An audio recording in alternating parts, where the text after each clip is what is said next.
Hello, everybody. I'm Barbara Ireland, and I want to welcome you to the first ever live group call that I've ever done. So, you know what? I appreciate you so much for showing up because the kind of overall purpose of the call, and then I'll get into more specifics of the call, but the overall purpose, especially from my end, is that, I'm creating in a bubble. I create my book and my courses or whatever. I connect with people, but it's a little bit in a bubble. And I want to know who am I talking to? Who are you? What are your dreams and passions? Where do you get stuck on stuff? What do you want help with? How can I serve you better? So that's a big part for me anyway of what this call is about, to connect with you more, find out who you are. So thank you very, very much for showing up. And there's more specific things about why we're doing this call. There's three of them. The first one is I want to talk more about mind loops, surprise, and the delooping method, because I don't know. And hello, thank you, Miss Sarah. Thank you so much for showing up. I really appreciate you. I hope I said your name right. Um, so in my book, it covers the first four steps, which is um, the first phase of the delooping method. And there are two other phases to it, and they are equally important. They are freaking profound. And so one of the things I get emails about from time to time is, well, what are those other phases? Like, I'm doing this first phase, I'm doing the stuff you say in the book, but you say, you hint or you talk about in the back of the book that there's more to this. And that's something I really want to talk about in this call, because honestly, I have so many projects I'm working on. I have so much creativity that's just, churning and wanting to come out of me. I need to write a book for at least each of those two phases. Um, and I just have a lot I want to get out, and I can't get it all out. So I'm like, I'm just going to do this call and talk about it there, and try to um, help in those areas where I can, as far as a shorter call. So that's the first other thing that we're doing this call for. The second one is to answer some questions that people have about mind loops or delooping, or about just the basic struggles of what it is to be a human being. There's a lot of joys, but as we know, there's lots of struggles and challenges. And so, people had some questions like, how can I deal with procrastination, for instance, was one of them. There's others. So I chose four what I thought were pretty big, juicy, yummy questions that fit the majority of people. So that's going to come. Then the third thing, over the last year, actually the last 2 years, I've been having more of what I call downloads. They're insights that come from either meditation or contemplation or who knows where. Sometimes I'll wake up with just, either a dream that had a very specific message that then I go and I work with in my own life, and I figure out, what does that message mean? And then it just opens up to these ahas. And so I'm having a lot of these. Sometimes I'll just be sitting there and kabam, I'll get this download of information it's pretty remarkable. And I believe everyone is can be conduits to something like that. It's just a matter of practicing it and honoring it when it comes, and things like meditating. A lot of this comes to me, I think, more now because I've been delooping. And if you think about it, when you're having these thoughts that are clogging up the whole system up there, you know what I mean? How can inspiration come in? And the minute we clear some of that out, I mean, even a little bit, we leave a little space for some of that to start appearing. And we can actually hear it because we're not stressing out about worry and freaking out about self-doubt and criticizing ourselves or other people. So I wanted to bring up a couple of the insights that have happened that I think anyone could relate to. Some of them are pretty bizarre, and I'll figure out ways to make them more relatable. But these ones are very relatable, and I think they're very helpful and exciting. So that's that. I wanted to talk about why now for this call, and specifically why before the holidays. So the call came when I was in a meditation about a week ago. We got this message probably a week ago that I was having it. And I was right in the middle of meditation. I've been doing long ones, like 45 to 60-minute meditations lately. And right smack in the middle of it, it said, you got to do this live call. And I was like, really? What? What's this about? And it was very clear, the information I got. And it was to connect and find out and like connect with you. And so I said, okay, that sounds great. I'd love to do that. But everyone's busy. It's like holiday time. How about after the holidays? And it was like, no, before the holidays. And it didn't specify, and I'm making this sound like it's a voice from, beyond. I'm just talking about inspiration. It's whatever we want to call that. Anyway, my guess as to why, I think it's a really good guess as to why it's before the holidays, is because the holidays are freaking challenging for a lot of people. Either people are going to family events, and I don't know if you've gone back to your family house and you're like a strong, capable adult, and you take a step into your family house and you're just like, oh, I'm a little kid. And I was like, mom's gonna get mad at me. It's like weird how we just revert to these old patterns when we're around our old, not our old, our original family. So that's part of it. And a lot of families get together, and then, all these triggers start happening, and then you have memories of bad holidays where the crazy, drunk uncle shows up and accidentally knocks over everything, and and the food goes flying, and you're like, oh no, I hope he didn't show up, and all that starts getting churned up. So we get stressed. Meanwhile, we're having to buy gifts, and people feel, I give like experiences with people I love. But still, people buy gifts. If I had kids, I would be getting gifts. And if we don't have money, we're all stressed out about that. And the weather's usually not very nice, at least not where I live. And just things start building up and we get all tense and people are driving weird. So it's a good time to get recentered and get back into this concept of de-looping and clearing out that stuff, getting back to acceptance of what is and not, stressing so much. So that's number one. Number two, for the people where they don't have holiday gatherings and they're alone, it can be an extremely lonely time. Or if people want to be in a relationship and they can't find the person they want to be in a relationship with, it can be very lonely. I was at my gym a few days ago and there's this really sweet man there. And I said, what are you going to do for the holidays? He's like, I don't know. Maybe I'll get some takeout and hang out. I was like, holy crap. He has nowhere to go. I almost invited him at my mom's house, but it probably would have been weird for everyone. So I didn't. Anyway, I feel for people that don't have a place to go. So that's why I think this call is happening now. That's my guess. As far as the new decade, though, what's that about?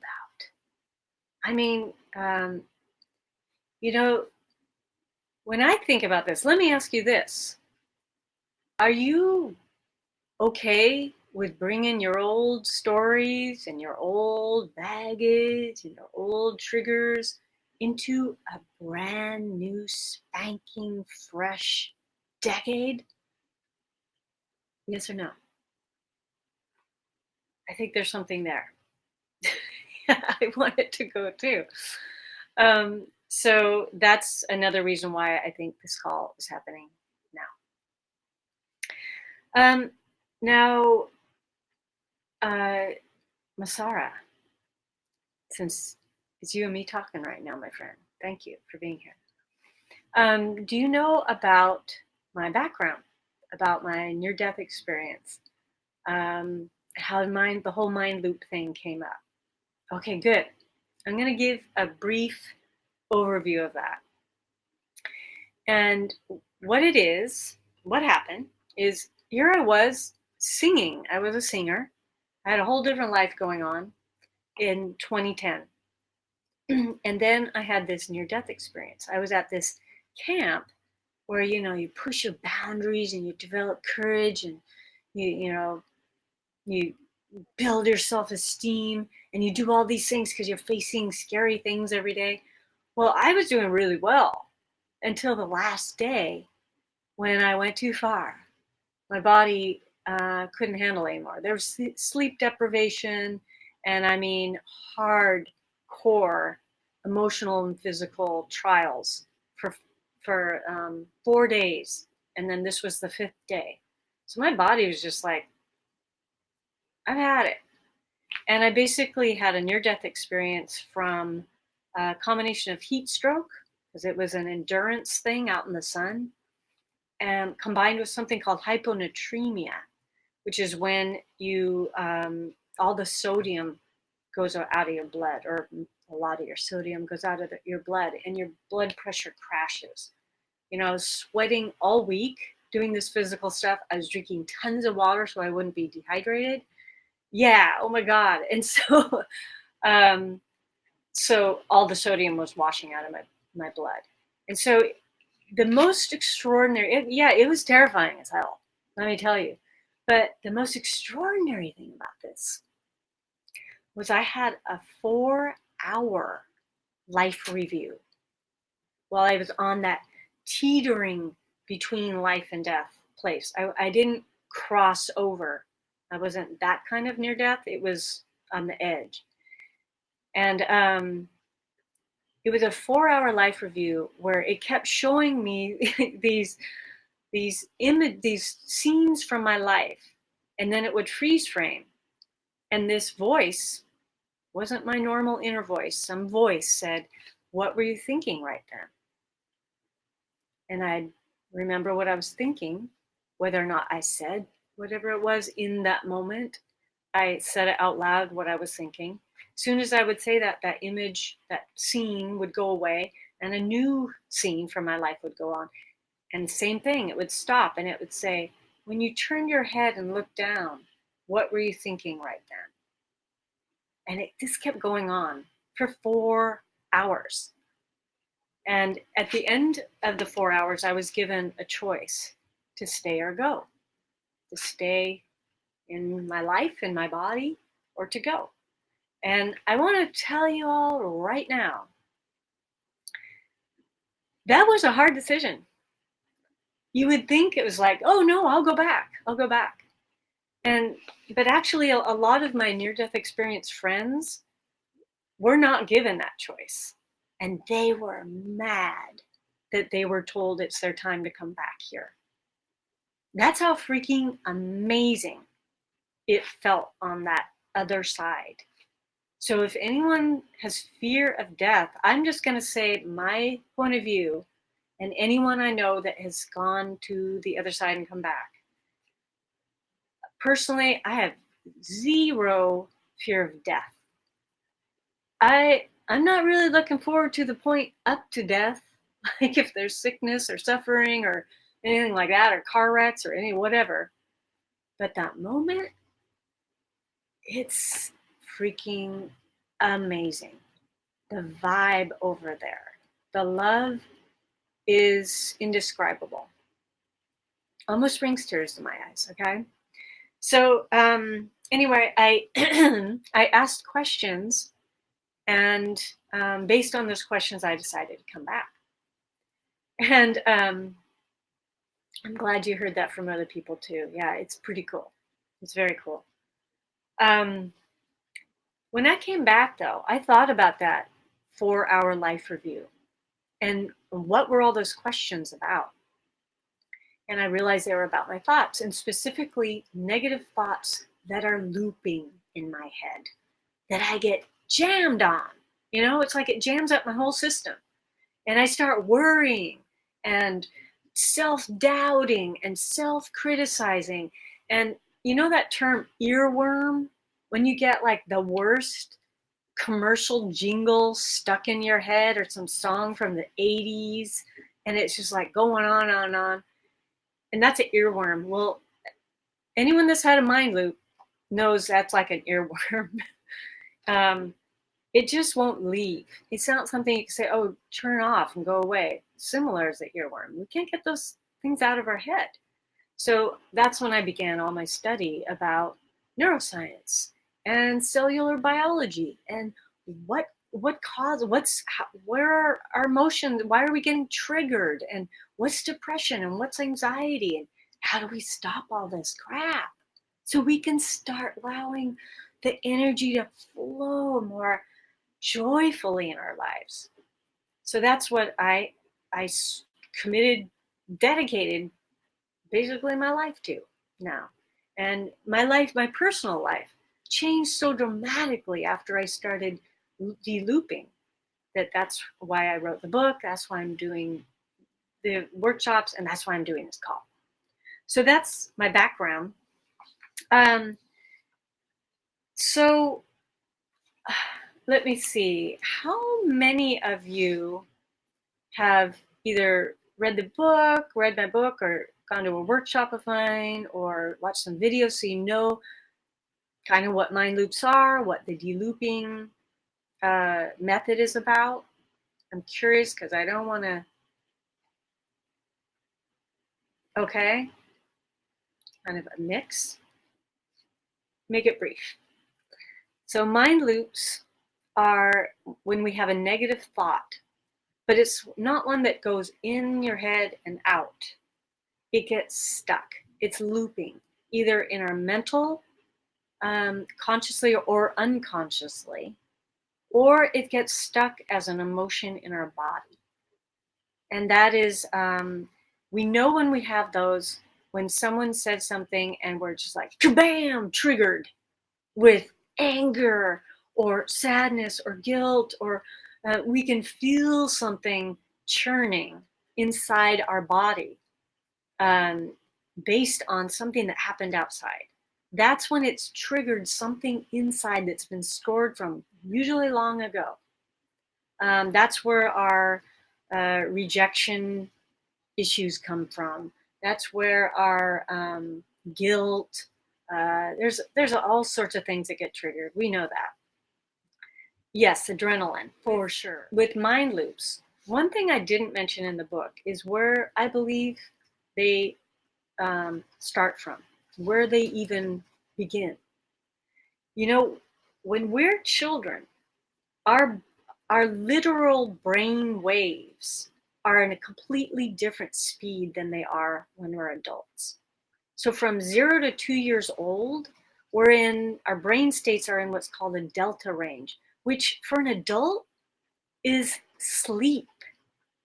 Sleep, my friend.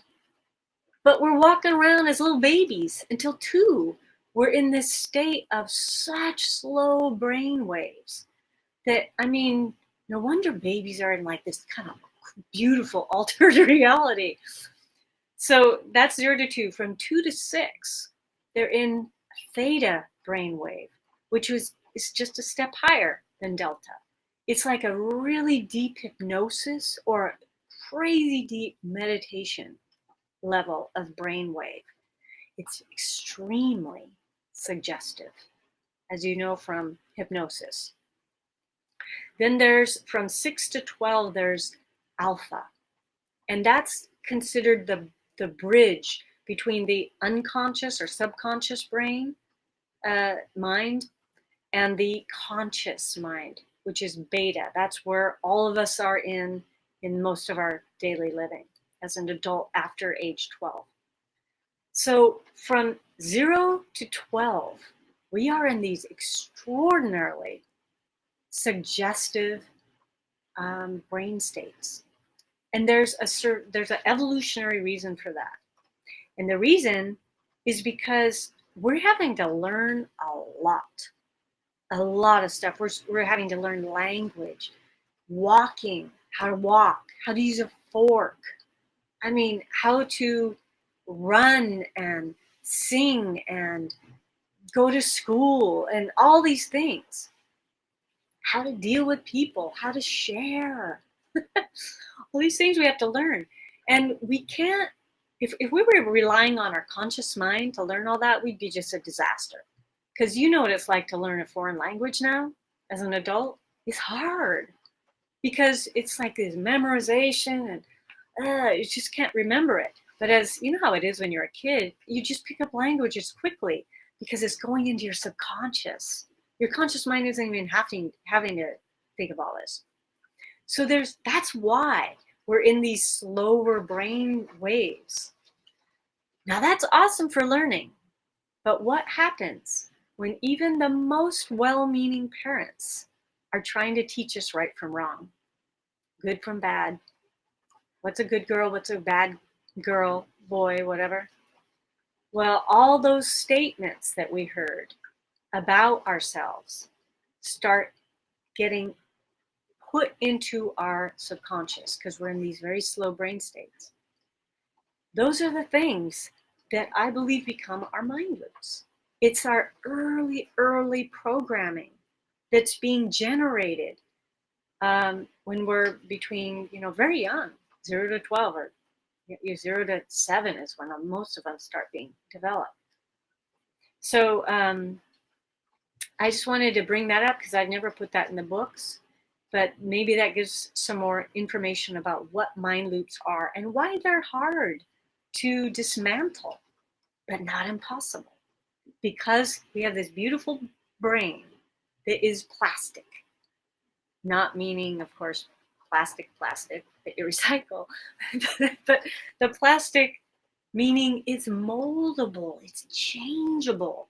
We can alter our neural pathways by doing specific things differently. If we start consciously getting off the pattern of thinking that we've been on and go off and start thinking in a different way repeatedly, looping repeatedly on something good or healthy for us, it changes the brain waves. I don't know if you're seeing flashes, but just so you know, we're having a huge rainstorm right now in Seattle, and hope to God my light stays on. Otherwise, you'll get to hear my voice in the dark. Okay.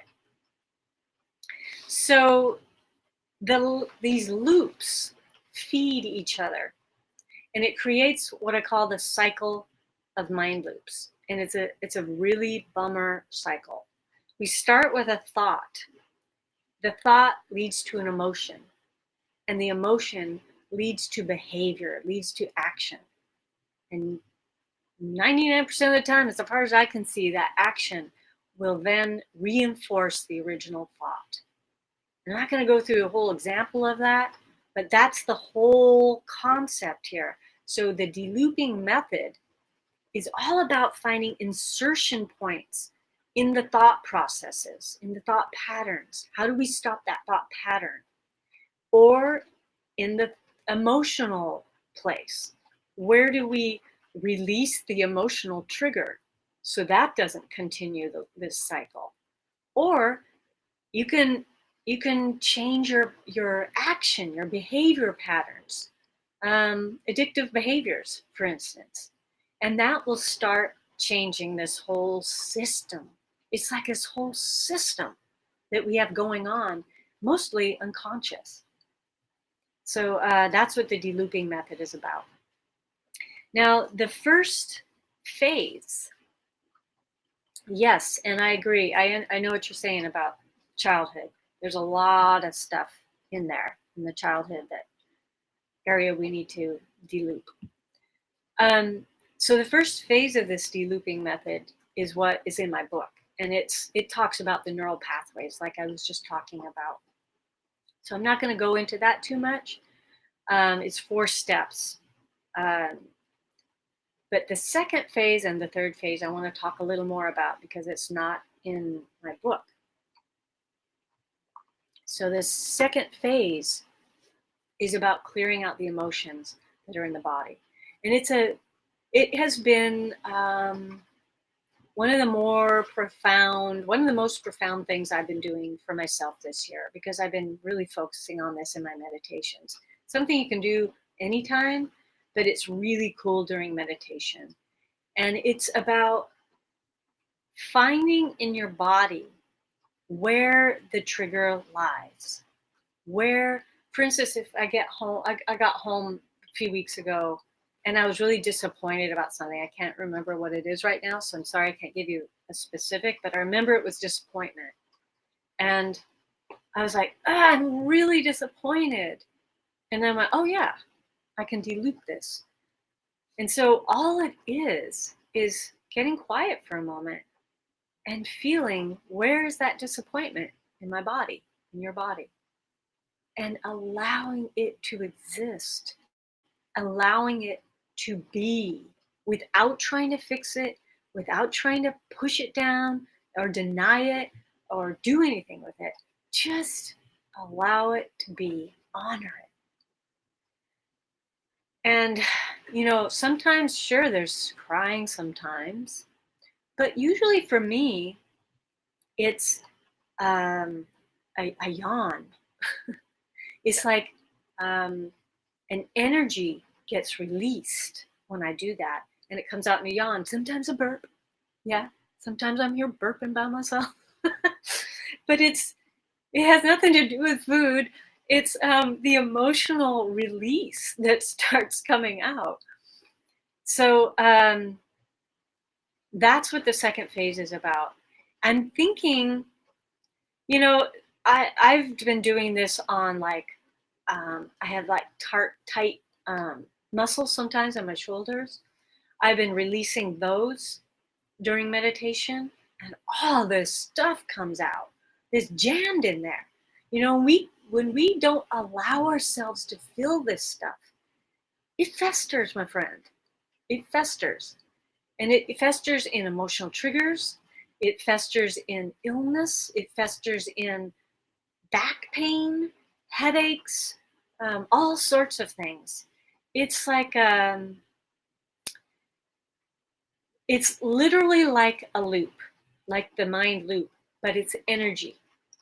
If you think about it, energy, consciousness, life, whatever you want to call it, that's animating who you are. It's constantly flowing through you, constantly flowing in you and all around you and in the plants and in everything. And when that is coming in, if we have blockages from childhood trauma, like you said, anything that has happened to us, when there's blockages, that flow comes up and it's jammed and it gets stuck. And guess what? It starts looping. Energy doesn't just stop. Where is it supposed to go? It doesn't have an outlet. So now it's looping energy jammed in the body. It stinks. We can feel that. And we can feel that we can see it on our body, or we feel some things are off, or we feel it emotionally. So I've been releasing that about physical things. I have a client who has issues accepting money. She's a coach, and she's a good coach, but she has blockages toward accepting cash for that. She's been helping people all her life. And so so we worked on the money blockage. It's an emotional thing that has to release. It's old, man. She found some old stuff that came up from something with her dad in her childhood. And it's like, this was just like 2 weeks ago. So I'm really excited to see how her coaching business. She got one person calling her, so we'll see. But I mean, I'm sure it's going to be shifting things for her. It's about bringing. It's about receiving. You know what I'm saying? So that's the second phase, and I want to let you know if that's interesting to you, please let me know, because one of the things that's on my docket of all these creative things I want to do is to do calls like this, where like a couple times a month, where we come on and the subject is money or love or body issue, body acceptance or whatever it is. And we release the stored emotions and triggers around that all together. And if you're interested in something like that, please let me know, because I'll put it higher on my priority. Something inside of me is saying it's really, really time to offer that. So that's that. The third phase of the delooping method is, I call it reprogramming. And it's more than that. That's beautiful in and of itself, but I would say it's about expanding who we are in a really, really healthy way. I find that all of energy is creative in one way or another. Are we using it creatively in a positive way, or are we using it creatively in a negative way? So if you think about imagination, your freaking awesome ability to use imagination, it can be used to imagine worrisome outcomes, worst case scenarios, fears, all these future awful things. Our imagination is very, very creative, isn't it? It can also be used for writing a book, creating an invention, consciously manifesting things in your life. It can be magical. And so this third phase is about getting very clear about what it is you would want for your life, what would actually make your life freaking amazing while you are here. And then creating these steps to actually make that happen for you. So that's the delooping method. And I find it extraordinarily profound for my own life. It's changed my life dramatically. There is an amazing, let me say it's amazing program. I've been working on this freaking thing for 1 year. It's coming out probably in February. And it's based in that third phase, the reprogramming phase. It's called Blueprint for Magic. And it's a conscious creating course, but it's about expanding into the person that would actually match the thing you want. Because I think if we're wanting something, it's kind of like out there. It's something out there. If only I could have that in my life. But what if we raise ourselves up? Now we're at equal level to that thing that we want, and we get clear on that thing we want. Then we can meet it. And then there's a flow, then there's a match, then there is that magnetism that people talk about. So that's what I've been working on for a year. That's coming out in probably February. Very excited about it. We're about halfway through the call, a little more than that. I want to get through some questions that people wrote in. Thank you so much for the questions. They were awesome. And I wrote down or pulled out 4 of them that I thought would be most beneficial to y'all. So the first one is from Roberta from Norfolk, Virginia. And she says, delooping is helping my mood a lot, but I still have issues with procrastination. Do you have any tips to help with that? It's driving me crazy and causing unnecessary stress. So first of all, can anyone relate to procrastination? can. Yeah, me too. I'm going to give a few basic ideas, and then I want to give the less obvious de-looping version of an answer. So the more obvious ones are for procrastination. Accountability partners are just, I don't know if they're key, but they are hugely helpful. And if you don't have someone to be an accountability partner with, I wrote it down. There's something called STICK. My friend told me about this. STICKK. And it's this it's this thing where you go on and you define what your project is, your goal or whatever it is. And then if you don't meet that, you have to pay money. And you can decide where it goes, but they have anti-charities where you could put your money. So whatever you vehemently disagree with, if you don't follow through with your thing, your money's going there. And your money's in like an escrow waiting. Is she going to get it? Is she going to do it or not? So anyway, that's like an online accountability partner. But again, there's of course coaches and masterminds and all sorts of different places that can be accountability partners for you. Also, there's just scheduling the thing in your calendar. That's helped me tremendously when I'm have a deadline come up and I'm procrastinating. Just scheduling it really helps. But from the de-looping answer, when I started thinking, well, what the heck is procrastination about anyway? What came up for me was that feeling of being overwhelmed, and or it's something you don't want to do. You know, either it just bores the hell out of you, like preparing for taxes, or it's something that brings anxiety, like something maybe that you're really excited about, but it's outside your comfort zone. So you're, you know, not going to prepare for that thing.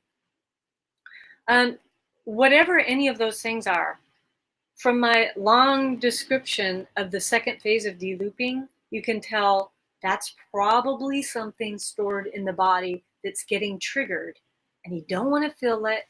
So you're just going to like shove the whole project aside. And then of course we know what happens. It just kind of goes downhill from there if we don't prepare. Then we get more stressed out. We don't do as well, whatever it is. So what I would suggest from this standpoint is, number one, the second phase of de-looping, dissolving those things. But something that you could do easily is something called EFT tapping. And the other is easy too, but I would have to explain a little bit more, just a tad more. But EFT tapping is a very similar kind of process as far as what it's doing in your body. It's releasing energy. Has anyone here done tapping before? I'm curious. Good. Okay. At least one person says yes. So it's you're basically, okay, James, no. So I'm going to go through just a brief version of it. And I would suggest a website called EFTuniverse.com. That's a good one. There's a lot of good ones. And there's lots of YouTube videos on this. But you're basically using a couple fingers to tap on different points of your body, mainly around your head, some on your hand. And they're acupressure points. And they're releasing energy that's being stuck in different parts of your body.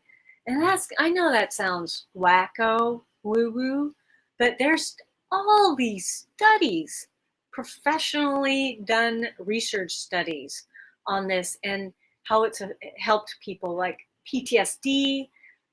Yes, it is for real. PTSD, weight issues, smoking, all sorts of different things, emotional stuff. So I would use procrastination for that. Look up EFTuniverse.com if you're interested in it. It's very, very helpful. And maybe I'll do another call and we'll do some tapping on something else or that. So that was the first question. The second one Janice from Taos, New Mexico says, "Hi, Barbara. I read your book and I did the first 3 Ds religiously for over a month. It helped so much." And these for you who have not read the book, it's detecting the loop, detaching from the loop, and then detouring your thought to something else. And that's the whole process of changing the neural pathway. She says, "I quit obsessing on stupid stuff going on at work, and my partner said I was so much more relaxed and happy. But then a stressful period came up, and I forgot to keep doing it, and now I'm looping again. Any ideas on how to remember to do the 3 Ds when life gets tough and I forget? Also, will I have to do them forever?" um, I love that because, yeah, when we get stressed out, we forget. I mean, I have all sorts of cool things that I know to do when I'm feeling good. And then when I'm stressed, it's like they all go out the window. And guess what? It's because our brain isn't working as well. It's super clogged up with all sorts of weird brain chemicals and loops, and it's not thinking as well. But if you think about it, negative thinking is looping is a habitual behavior in itself. And to change a habit, an addictive behavior, it takes conscious effort for a while, doesn't it? I mean, if you think about AA, for instance, for alcoholism, they have meetings, they have constant meetings all the time to keep people conscious, to stay on track. So the fact we fall off the wagon with looping or anything else is not a surprise, and certainly no reason to get down on ourselves. So it's just a matter of getting back on and doing it again. And and if you have been de-looping, even just that first phase from the book, for any period of time, even a few days, you can see how you feel so much better. So it's not like you have to antidepressants, you have to wait a whole month before they say you're going to wait a whole month before you feel anything. So you're like depressed for a whole another month. Well, de-looping, and nothing against antidepressants, I didn't mean that against those, but de-looping, you can feel something quickly. So you just get back on the horse. And I'll say for myself, I think I was consciously, diligently de-looping for about 2 years when I first started doing this. And as I did that, things were clearing out and my whole patterns of behavior were changing dramatically. But it was about 2 years I was like, wow, I'm like a freaking different person, because it started becoming a subconscious habit to de-loop. And I don't know if it took me 2 years, but yeah, just get back on the horse. And as far as remembering, there's all sorts of ways to remember. There's something called an awareness chime I just found online, and it like dings every hour or whenever you want, and that will just like ding, it reminds you to do something. In this case, reminds you to de-loop, or reminds you to check in. What am I thinking right now? Or it reminds you to open your heart, whatever it is that you're working on. You can put alerts on your phone. You can, one really cool way is if you catch yourself doing one of your not so healthy behaviors, like snacking when you're not hungry, or getting a drink, or more like a third drink, or whatever, whatever it is. Usually those are clues, or you go shopping, even though you don't need anything, whatever. Those are clues that a loop is probably going on in there. And so then you can get back on to the de-looping. So hope that helps. Jonathan from Santa Cruz, California. Hi, Barbara. I'm a solopreneur. I love my work. He has a dog sitting and dog training business, and things are going pretty well, especially after I quit listening to my self-doubt voice after I read your book.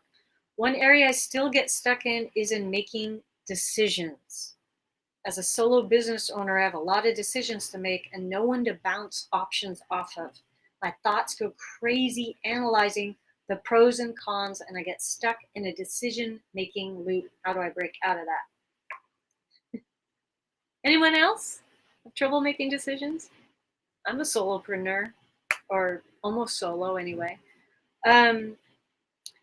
So there are, again, there's the basic answer, and then there's a different answer I want to give you. So the basic answer: masterminds are great.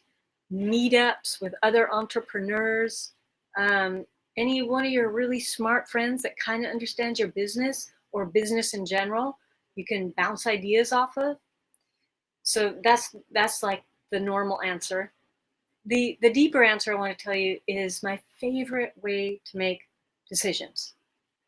And that is to go into your body. Again, it's in the body, not the mind, where it gets all stuck in analysis paralysis, and ask your body, or not ask your body, to imagine each scenario. Let's say you've narrowed it down to 2 things or 3 things. I could do this, I could say yes, or I could say no. I could go with this thing, or I could go with that thing. So go close your eyes and imagine this one thing answer. This one, I went this route. What does your body feel like when you do that? And then try it with the other 1 or 2 options.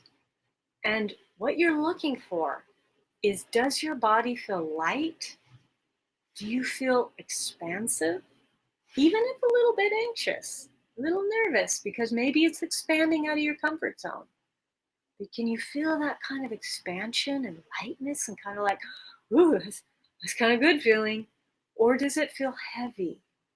Do you feel contracted? Do you feel smaller? Feel a little bit of stress in your body? Has anyone tried that?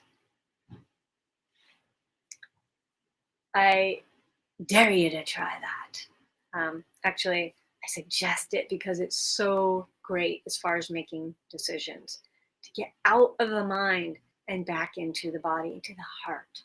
Your body, your heart, that's where a lot of your true answers are going to lay.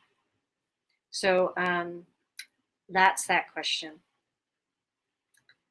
Here's the last question I want to do. This is from Ruth from Ottawa, Canada. Yeah, this one's funny. Barbara, you look so happy and upbeat all the time. I want that. But I'll feel happy, then something happens and I crash.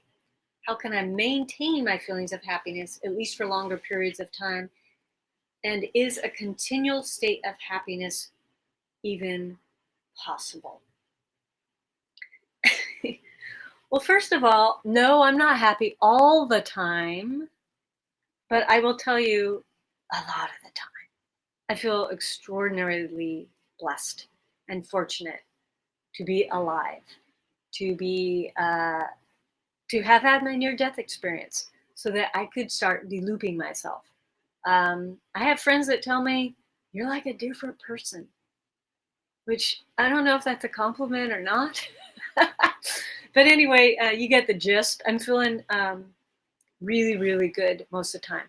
That being said, oh, and I will say it's because I have a toolbox of stuff that gets me back into at least neutral pretty quickly. That being said, August and September were 2 of my hardest months I've had in years. And all these old patterns reemerged out of the blue. Thank God I've shifted them out. That's one of the reasons I did so much of the second phase of stuff, second de-looping phase, to get that trigger out. And I asked myself, well, what on earth happened to have all that happen in my life? What I can tell you is that, again, it goes back to how we use the energy that comes through us. And like with thoughts, what are we focusing on? In fact, that's the main answer I want to give. The same is true with the emotional states that we go through and the loops I talked about where the energy gets jammed up. The same is true about not being clear about what we would want in our life. So we're just kind of like this leaf floating around. So how are we going to be happy if we're just kind of like, I don't even know what I would like? So getting clear is very important. Um, when we have the emotions stuck, sometimes we go into this autopilot stuck place. And it's kind of like you're just living, but you're not like alive. You know what I'm saying? So all that is, how are we using this life force that we're given? And I want to again go back to, where are we putting our focus? That's what I want to give to you as a thought to bring to yourself. And that could be, what am I focusing on? Am I right now? Like right this instant? Well, hopefully you're focusing on this thing that we're doing right now. But maybe you're focusing on something that someone said to you an hour ago before you got on. And now you're not here with me. Maybe you're focusing on how hungry you are. Hopefully you're eating a snack while you're listening. It could be anything that we're focusing on. So just notice that. And when we get really looping in our heads, come back to the body. This is where you're going to find equanimity, because each of your senses is like a freaking gift. Take a walk where you decide, I'm going to focus just on this one sense right now. So for a while, I'm just going to listen as I'm walking. What do I hear? I hear the rustling of leaves. I hear some birds. I hear that terribly loud, mufflerless motorcycle going by. That doesn't sound so good, but I hear it. That's part of being alive. And then same with your feet and their shoes. How does it feel? Getting back into your senses and back into your body, focusing consciously on specific things raises your happiness tremendously. And then delooping in whatever form that means to you, whether that's EFT tapping or the delooping method or therapy or hanging out with your friends, doing something fun, making those priorities in your life. Those will all raise happiness. Now we're getting to the end of the hour. I want to give you one insight. I think I'll choose this one because this one is really fun for me. When in the description of this call, I said we're starting a new decade, and this decade is calling us to be our deepest, truest, most authentic, most loving, most powerful selves. What does that mean? What are some ways that we can do that in our life? One of my thoughts is that, people love superhero movies, right? Why do we like those things so much? One of the inspirations that came to me was, we like those because we are actually going to witness on a movie who our true selves are. Underneath this Clark Kent outfit that we wear, that is our small contracted self, or our ego self that criticizes us, that judges others, that holds resentments, that has guilt in our body. That's the Clark Kent outfit. But all we need to do is go into the phone booth and take off that outfit to find this freaking super freaking human underneath all that stuff. So becoming our truest best self isn't about adding on a whole bunch of things. It's about subtracting what is not us, what is hiding underneath the loops in all the forms, the mind, the body, the spirit. So one of the things I was thinking about to myself, I've been reading again about quantum physics. It's a favorite subject. I don't remember a whole lot of it, but I remember the the themes, and I love the themes, and I work with the themes in my own life. And one of the themes that quantum physicists talk about is that what we see out there is truly a reflection of who we are in here, a reflection of our thoughts, a reflection of our emotional states. So if, for instance, there's a hell of a lot of divisiveness in the United States right now, and in a lot of areas of the world. I mean, I shouldn't just say the United States, but we just had an impeachment last night, so today is very divisive. So I was thinking to myself, I would love to have a new decade where it wasn't so darn divisive out there. There was more harmony, more compassion, more understanding, more curiosity to understand instead of react. And I need to learn this too, my friend. I'm not pointing any fingers here. And so what do I want to see out there? First, that's the question. What do you want to see out in your daily life more of? And then what do you need to heal inside yourself to reflect that on the outside? I don't know if that made sense, but if we are who we are inside is being reflected out there, what if we change who we are inside? The reflection changes. I've been working with this, my friend. So with the divisiveness thing going on in our country, I thought, holy cow, what divisiveness do I have in myself that I need to heal about other people, about myself? So I am working that second step and the second phase of the delooping, pulling out this judgment, pulling out the divisiveness that I'm feeling towards other people and towards myself. And I'm seeing, I had some incredible conversations today, brings tears to my eyes as I walked around. Sorry, guys, I was so blown away by the opening of minds and hearts that started happening. And I've been doing this for just a couple of days. So that's my offer to you, is to ask yourself, what do I want to see outside? What do I want to come back to me? How's that? What do I want to come back to me? Do you want more money in your life? Do you want love in your life? Then what do you need to heal in yourself?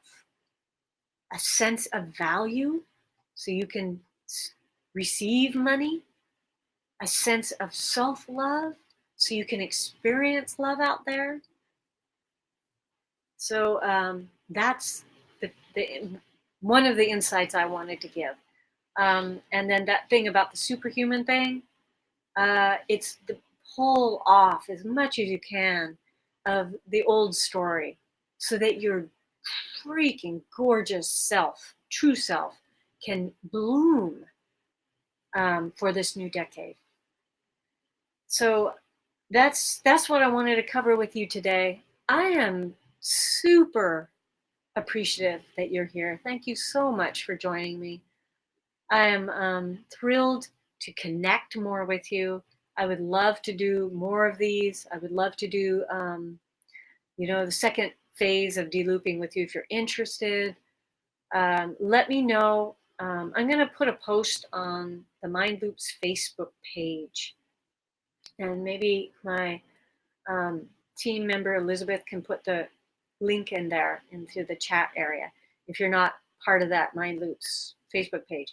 I'll put a post on there and it'll have some of the elements that we talked about today. And I'd love, for instance,